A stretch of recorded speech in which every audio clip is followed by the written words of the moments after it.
Coucou les loulous, j'espère que vous allez bien. Je reviens sur YouTube après un petit moment d'absence parce que personnellement j'avais beaucoup de choses à faire de mon côté. Puis j'avais des partiels, j'avais mes examens et tout. Donc il fallait que je me concentre sur mes études et donc j'ai mis un peu YouTube de côté, fait d'exprès. Mais je reviens aujourd'hui pour vous parler de la formation en soins infirmiers. Parce que je sais qu'il y en a en septembre qui vont rentrer dans cette formation, s'attendent à certaines choses, mais qui ne s'attendent pas à d'autres. Et j'aimerais un peu expliquer la formation, ma première année, comment elle s'est passée. Et voilà en fait.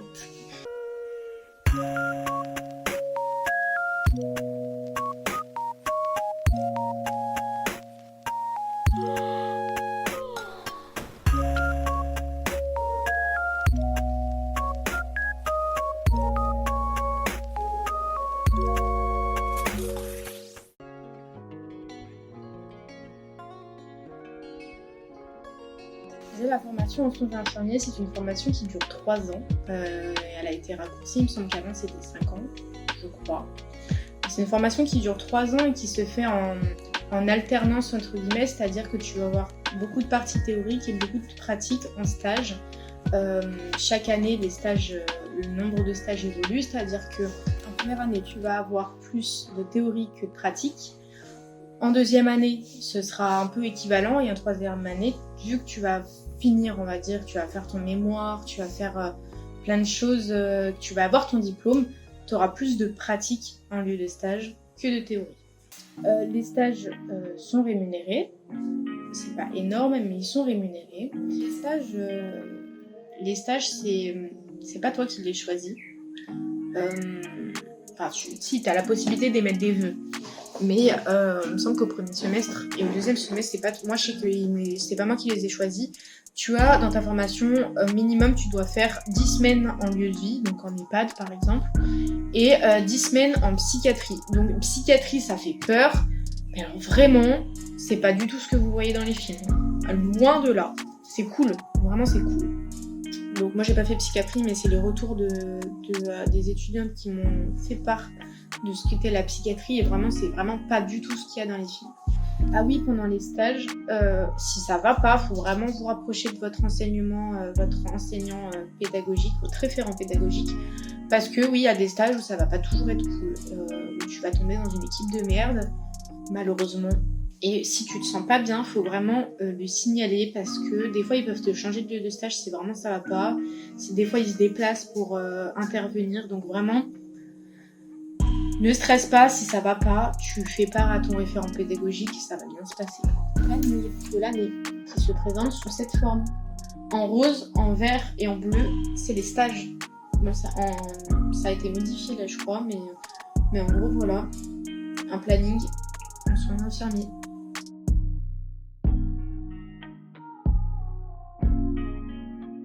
Sur les 3 ans, tu vas devoir valider des points, entre guillemets, qu'on appelle ECTS.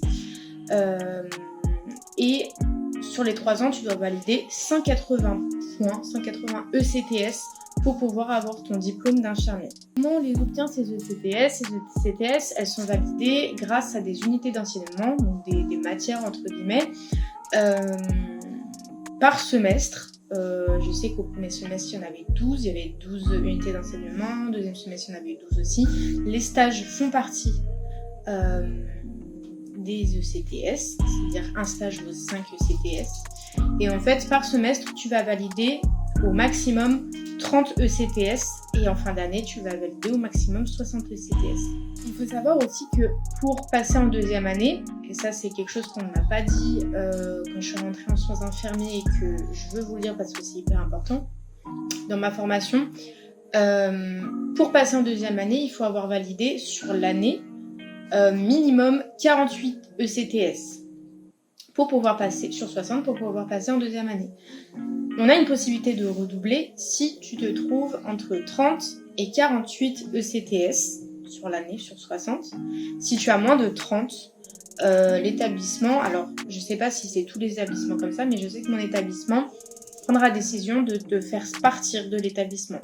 Sûrement parce qu'ils estiment que tu n'as pas les capacités ou que c'est trop difficile ou peut-être pour d'autres choses, mais je sais pas. Mais en tout cas, Si tu as moins de 30 ECTS sur 60, tu pars de l'établissement. Les ECTS, il y a certains ECTS qui sont faciles à acquérir. Par exemple, je pense notamment à l'anglais parce qu'il y a de l'anglais. Sur la région Rhône-Alpes-Auvergne, tu as des vidéos, tu as une plateforme et tu dois regarder des vidéos et faire des quiz à chaque chapitre. Et tu dois valider un certain nombre de quiz et un certain nombre d'heures sur cette plateforme pour pouvoir avoir des points. Des ECTS, pardon. Il faut savoir que chaque unité d'enseignement ne vaut pas le même nombre de points. Comme je l'ai dit, par exemple, le stage vaut 5 points. Je préfère dire points parce que des fois, c'est plus facile que dire ECTS, plus compréhensible. Donc, chaque unité d'enseignement ne vaut pas le même nombre de points. Donc, le stage, il va valoir 5 points. Par exemple, la biologie, elle va valoir 2 points. Donc, chaque module a son nombre de points et ça va te permettre de plus ou moins acquérir un certain nombre de points à la fin du semestre sur 30. Il faut savoir aussi qu'à la fin de chaque semestre, tu as tous tes partiels. Il faut savoir qu'un partiel, il ne faut pas te mettre la pression non plus, mais un partiel, tu le valides à 10 sur 20. Et certains partiels se compensent entre elles. C'est-à-dire que par exemple, je prends un exemple, on a de la psychologie au premier semestre, et on a de la législation. Et bien ces deux unités d'enseignement, elles vont se compenser entre elles. C'est-à-dire que si tu as plus de 10 dans une unité et que tu as entre 9 et 10 dans l'autre, et ben elles vont se compenser. C'est-à-dire que l'une va donner un point à l'autre pour arriver à 10 et pour pouvoir obtenir le partiel de l'unité d'enseignement. Donc il faut vraiment pas se mettre la pression, faut pas se dire ça va être super dur et tout. Au moment, il y a les relax. Il faut savoir aussi qu'on a 4 rattrapages. Enfin, on a 4 sessions, donc 3 rattrapages. C'est-à-dire que tu vas passer ta première session. Ensuite, tu vas avoir une session de rattrapage. La deuxième session, elle se fait l'année d'après sur la première session des premières années, parce que toi, tu seras en deuxième année. Et la quatrième session, ça sera le rattrapage sur la session de première année de rattrapage. Donc en gros, ça te fait 4 sessions pour pouvoir valider ton unité d'enseignement si tu le rates. Tu ne passes pas en troisième année si tu n'as pas validé les unités d'enseignement de ta première année. Parce que sinon ça te fait trop de rattrapage et ça veut dire qu'il y a des choses que tu peux avoir en troisième année que tu n'auras toujours pas accès en première année. Enfin, c'est hyper compliqué de gérer. Donc, tu ne passes pas en troisième année si tu n'as pas validé tes ECTS de la première année. J'ai déjà entendu parler, mais on dit souvent la première année d'infirmier équivaut à une année d'aide-soignante. Alors moi, je suis pas trop ok de dire ça comme ça parce qu'il y a quand même des choses que tu vas apprendre en première année d'infirmière que tu n'auras pas en année d'aide-soignante. Mais en gros, à la fin d'année de première année d'infirmier, tu as la possibilité d'obtenir un diplôme équivalent à celui d'aide-soignante. C'est-à-dire que tu dois valider un certain nombre de CTS, un certain nombre de modules et tes stages aussi, parce qu'il y a 3 stages en première année, donc 15 points, 15 CTS en tout. Et donc tout ça, tu dois le valider pour pouvoir un diplôme équivalent celui d'aide-soignant. Si tu n'as pas validé par exemple un module, tu n'auras pas ce diplôme. Donc en gros, tu dois valider 48 points, donc comme si tu passais en deuxième année, donc tu dois valider 48 points, dont 15 points liés au stage. Et dans ces 48 points, tu dois valider l'unité d'enseignement de 10, que tu verras du coup à la rentrée. C'est infectiologie et hygiène, c'est tout ce qui va être hygiène des mains, gestion des excrétas, c'est tout un module que tu verras au premier semestre. Donc il faut l'avoir validé. Il faut aussi valider l'unité d'enseignement 4.1, soins de confort et bien-être. Il faut valider aussi donc S1, il faut valider aussi l'unité d'enseignement 5.1, accompagnement de la personne dans la réalisation d'un soin quotidien. Et il faut valider aussi l'unité d'enseignement 4.3 S2. Ça, c'est l'attestation de formation aux gestes et soins d'urgence de niveau 2. Donc ça c'est un diplôme que tu vas valider au semestre 2 sous la base d'un présentiel, d'un contrôle continu. Donc tu vas avoir des pratiques, tu vas avoir de la théorie et tout ça, c'est hyper important parce que tu auras ce diplôme en fin de première année, mais ils vont te le délivrer en fin de troisième année parce que c'est un diplôme, il me semble qui est valable pendant, j'ai peur de dire une bêtise, 2 ou 3 ans. Je crois que c'est 3 ans, je sais plus. Je rectifierai quelque part, je vais faire mes recherches.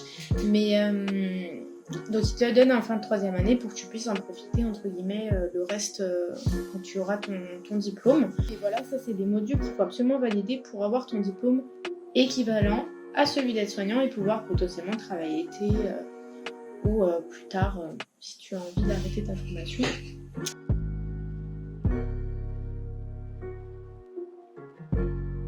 Ensuite, j'aimerais parler aussi des vacances parce que je sais que passer d'un lycée à la fac, il y a des gros changements. Les vacances, tu n'as pas de vacances avant Noël déjà, et tu as 2 semaines, il me semble. Tu as 2 semaines à Noël, tu n'en as pas avant. Et après, tu as 1 semaine pour les vacances d'hiver, donc en février, et 1 semaine pour Pâques, et après, c'est les grandes vacances. Mais tu n'as pas de vacances entre août, enfin septembre, où tu rentres en école d'infirmière, et Noël, tu n'as pas de vacances.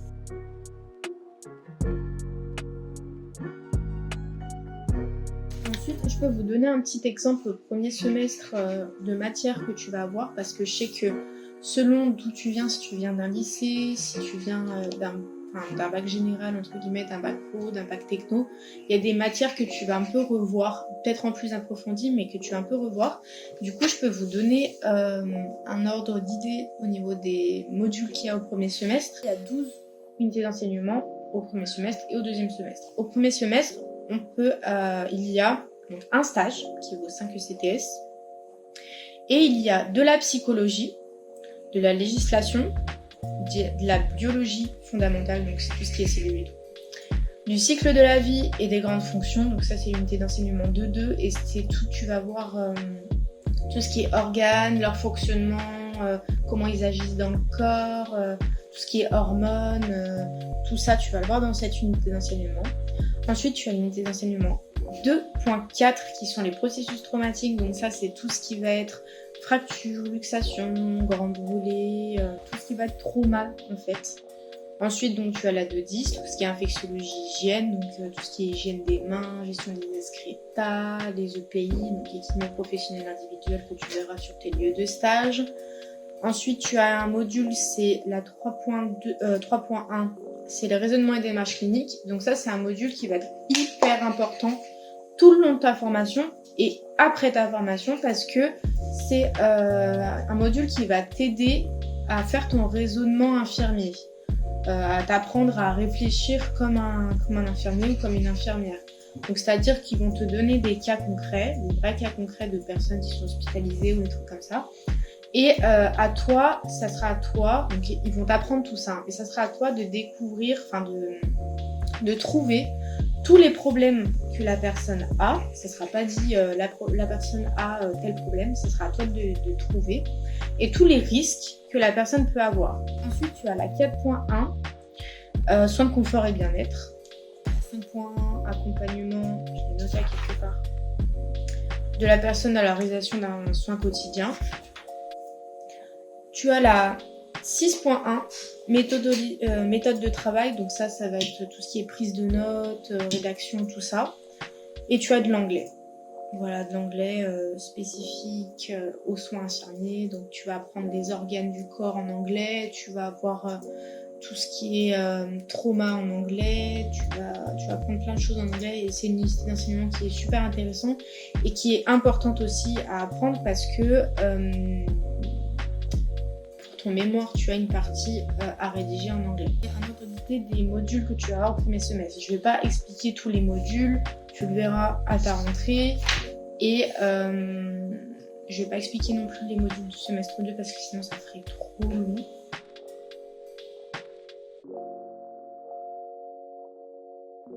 Maintenant, je vais vous parler de comment on rentre dans cette formation. Moi, dans ma promo, j'ai beaucoup personnes différentes. Il y en a qui viennent de des reconversions professionnelles, il y en a qui viennent de bac technologique, donc ST2S, il y en a qui viennent de bac pro. Moi, je viens d'un bac pro SAPAT, mais j'expliquerai mon parcours un peu plus tard.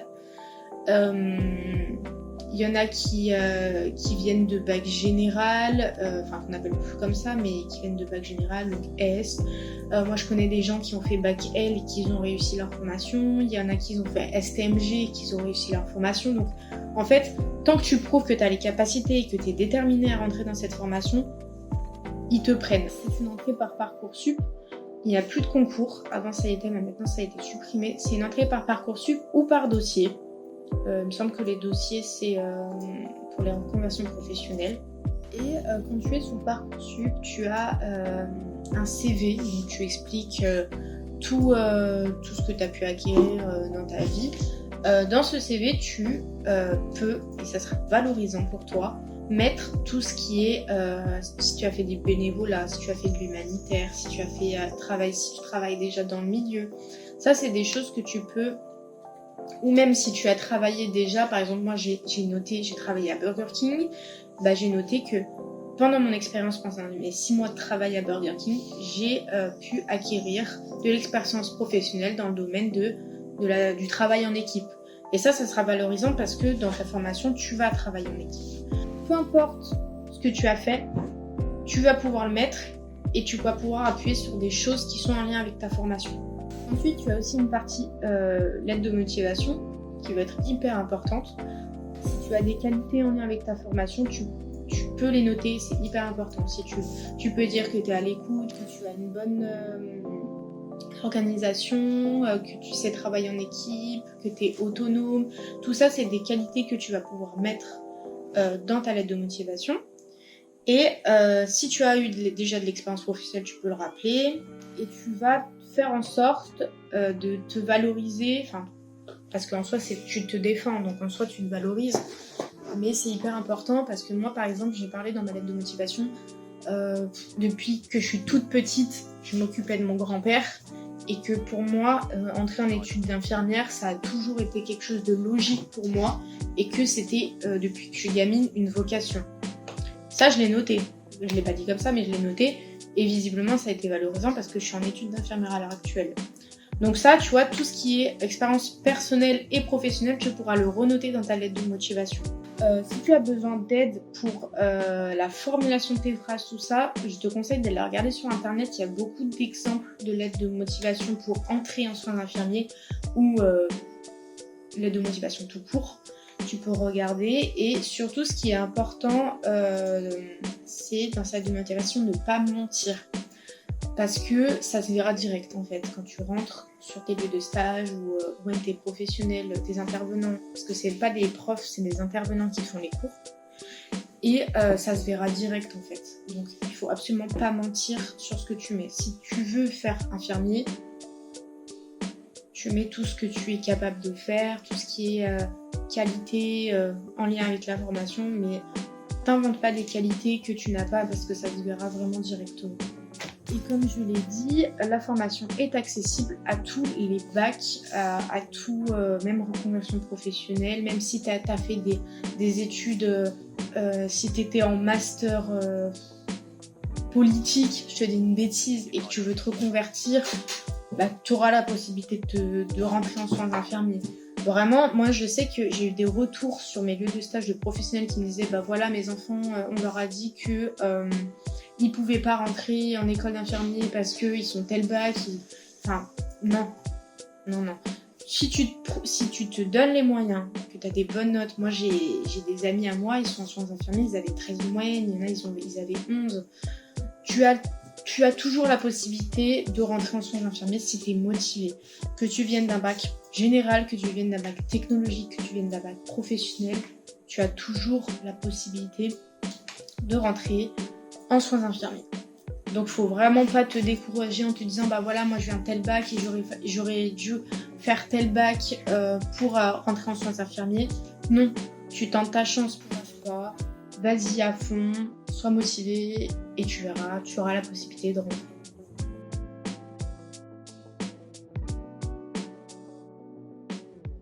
Premier conseil que je peux donner, c'est trouve au plus vite ton organisation. Donc au plus vite, te mets pas la pression non plus, hein. Te braque pas parce que t'as toujours pas trouvé ton organisation. Ils vont te le dire, de toute façon, les formateurs, ils vont te dire ça va être très compliqué de trouver son organisation avant décembre. Donc t'imagines le laps de temps. Moi j'ai trouvé mon organisation à partir de mars, quelque chose comme ça. Mars du semestre 2 du coup. Et donc mon premier semestre était vraiment chaotique, mais une chaotique, un truc de ouf. Hein. J'ai révisé au dernier moment, j'avais des partiels, la 2-4, la traumato. Il y a je sais pas combien de trucs à apprendre, mais genre vraiment, c'est pas pour te démotiver, hein, mais il y a beaucoup de choses à apprendre, faut vraiment pas que tu t'y mettes au dernier moment. Que ce soit ça ou sur d'autres modules. Il y a des modules, ça va être hyper simple. Par exemple, la législation, c'est du par cœur. C'est une fois que t'as compris, c'est du par cœur. C'est pas très compliqué en plus, hein. C'est pas des textes de loi, non, t'as pas beaucoup, t'as juste à comprendre et à apprendre. C'est du par cœur la législation. Et t'as d'autres modules qui vont être hyper compliqués niveau apprentissage. Je pense à la traumato, je pense au cycle de la vie, à tout ce qui est organes, je pense à la biologie, ça c'est les 3 principaux gros modules du semestre 1.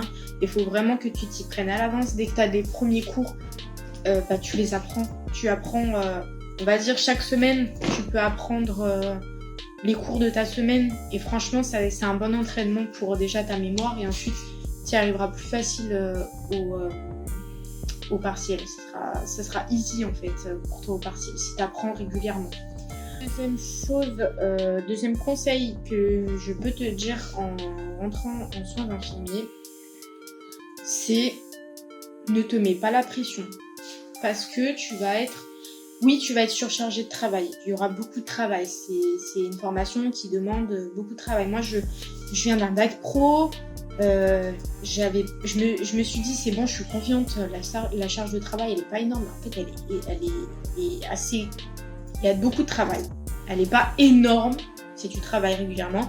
Mais il y a beaucoup de travail. Et je sais que moi, j'étais vite dépassée par les événements. J'ai vite fait des crises d'angoisse, des trucs comme ça. Et la fin de mon premier semestre a été vraiment chaotique.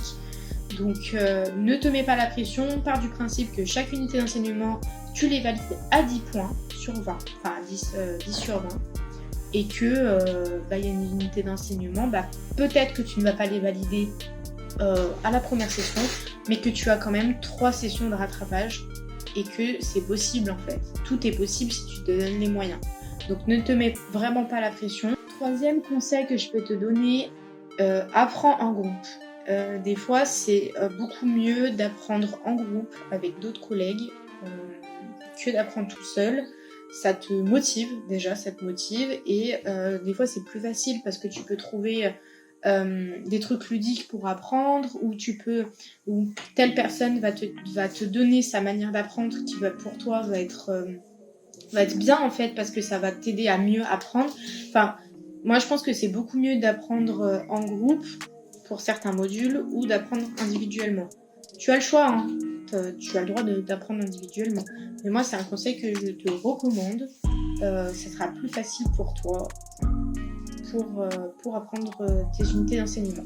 Quatrième conseil que je peux te donner, c'est prendre du temps pour toi. Il y a beaucoup de travail dans la formation en soins infirmiers, mais il faut vraiment que tu prennes le temps de te reposer. Ça ne sert à rien que tu révises tous les soirs, non-stop, pendant 1 mois, pendant 2 mois, pendant 3 mois, tout le temps, ça sert à rien. Il faut vraiment que tu prennes le temps. Tu peux t'élaborer un planning de révision. Moi, je sais que ça marche très bien. Tu dis, voilà, de telle heure à telle heure, je révise tel module. Ensuite, telle heure à telle heure, je révise un autre module pour pas que ça fasse trop de telle matière, par exemple. Donc, tu peux t'élaborer un planning de révision, mais trouve vraiment du temps pour te reposer, pour faire ce que tu aimes, des activités extrascolaires, qu'on appelle ça.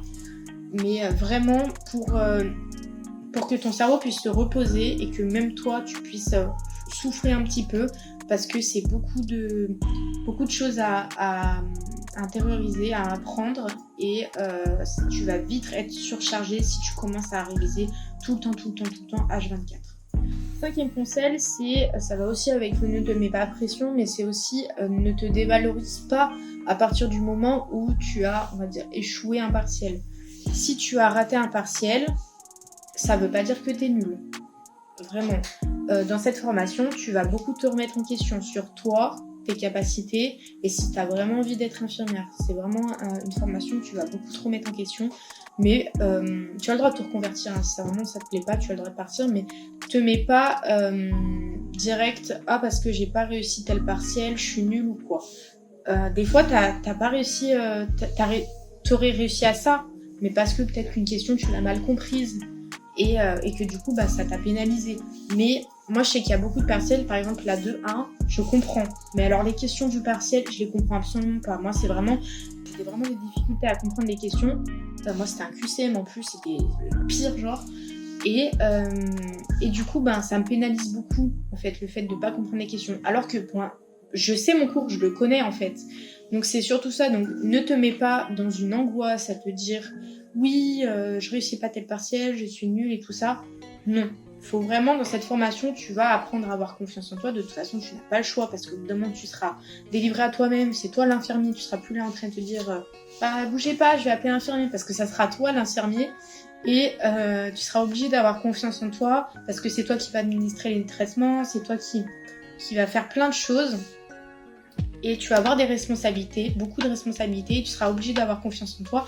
Mais petit à petit, ça s'apprend. Et il faut vraiment pas que tu te dévalorises dès les premiers examens, te dire que tu vas pas y arriver parce que tu as les capacités. On a tous les capacités. Si tu as été recruté dans cette formation, c'est que tu as les capacités, c'est qu'ils voient un potentiel en toi. Donc ne te mets pas une pression énorme. Prends le temps et relax. Voilà, relax. Sixième conseil que je peux donner, c'est que si vraiment tu as besoin d'aide et que tu te sens pas, tu as le droit d'aller voir ton référent pédagogique pour lui en parler et il sera de très bons conseils. Moi j'ai une référente pédagogique, c'est un amour, enfin genre vraiment quand ça va pas, elle est là. Bon après il faut pas non plus qu'il joue le rôle de maman non plus, mais elle va te conseiller, elle va t'aider à avancer dans cette formation et ils sont de très bons conseils et même si tu as des problèmes dans d'autres modules, tu peux aller voir les unités d'enseignement, enfin les référentes des unités d'enseignement et leur expliquer, est-ce que vous avez des conseils parce que moi j'arrive pas, je m'en sors pas, j'arrive pas à apprendre ou des trucs comme ça. Donc faut pas hésiter à interpeller les intervenants quand vous avez du mal en fait à apprendre, des trucs comme ça. Ou même de demander des conseils à d'autres étudiants, hein. Même de deuxième ou troisième année, voilà, j'ai telle unité d'enseignement, je m'en sors pas, comment est-ce que je peux m'aider en fait. Généralement, je sais pas si ça se fait dans beaucoup d'écoles, moi je sais que dans mon école, les deuxième et troisième années font des fiches de révision qu'ils ont mises sur une clé qu'on appelle la clé magique et qu'ils le passent de première année en première année. C'est-à-dire que nous, on va la compléter, on a vu cette clé en début d'année, on va la compléter et tout, et l'année prochaine, on le donnera aux premières années qui vont faire leur entrée en formation. Et ça, c'est hyper bien parce que y a beaucoup de fiches de révision, des trucs comme ça. Moi, je sais que j'en ai fait pas mal que j'ai mis sur la clé parce que ça a beaucoup aidé les personnes qui sont dans ma formation et que ça peut aider d'autres personnes aussi. Et ça leur facilite entre guillemets le travail. Si par exemple, ils n'ont pas compris la psychiatrie, sur la clé magique, il va y avoir tout un récap plus clair, plus facile sur la psychiatrie et ils pourront apprendre cette fiche de révision au lieu de se casser la tête à refaire des fiches par exemple et à se prendre la tête sur je sais pas qu'est-ce qu'il faut apprendre ou des trucs comme ça. Donc voilà, les deuxième et troisième années vont aussi faire beaucoup de tutorats, enfin j'espère que ça sera ça dans votre structure, mais ont aussi la possibilité de faire beaucoup de tutorats si t'as pas compris quelque chose, si vous êtes beaucoup à ne pas avoir compris quelque chose, vous pouvez interpeller les années supérieures pour leur dire voilà, on n'a pas compris ça, est-ce que c'est possible de nous faire un tutorat pour nous expliquer plus clairement parce qu'on n'a pas compris. Donc ça c'est possible, c'est réalisable aussi. Donc je pense que j'ai fait le tour, j'espère avoir fait le tour. Si jamais j'ai oublié des choses, je le mettrai en commentaire ou en description. Mais en tout cas voilà, j'espère que cette vidéo vous a plu et qu'elle n'était pas trop brouillon. Ne te mets pas la pression pour la rentrée, tu peux préparer ta rentrée au niveau du matériel, acheter une petite calculatrice, mais genre petite, ça sera utile pour tes stages, voilà. Tu peux préparer ton matériel, il n'y a pas grand chose, ce sera des feuilles et des classeurs essentiellement. Mais voilà, tu peux préparer ton matériel Mais ne te mets pas la pression, ne te dis pas qu'il y a trop, il y a une charge de travail, non, parce que si tu apprends au fur et à mesure, ça va le faire. Tu as les capacités, si tu es entré dans cette formation, c'est que tu as les capacités et qu'ils t'ont pris parce que tu avais des qualités pour faire cette formation. Et si tu vois cette vidéo et que tu n'as pas été encore prise et que tu es sur liste d'attente, relativise, ça va le faire. Et même si tu n'es pas prise cette année, tu seras peut-être prise l'année prochaine et que tu peux toujours faire du bénévolat entre-temps, travailler en tant que ASH pour gagner de l'expérience professionnelle, ce qui peut être valorisant pour ta prochaine demande sur Parcoursup. Mais voilà, ne vous mettez pas la pression, ça va le faire. Et... En tout cas, j'espère que cette vidéo vous a plu. N'hésitez pas à mettre un petit like, à partager cette vidéo pour ceux qui en ont besoin, et mettre un petit commentaire de me dire ce que tu as pensé de cette vidéo, ou si tu as d'autres questions, tu peux me dire en commentaire, je réponds. Et puis voilà, je te souhaite de passer une excellente journée et je te fais plein de gros bisous et tu vas tout déchirer. Bisous!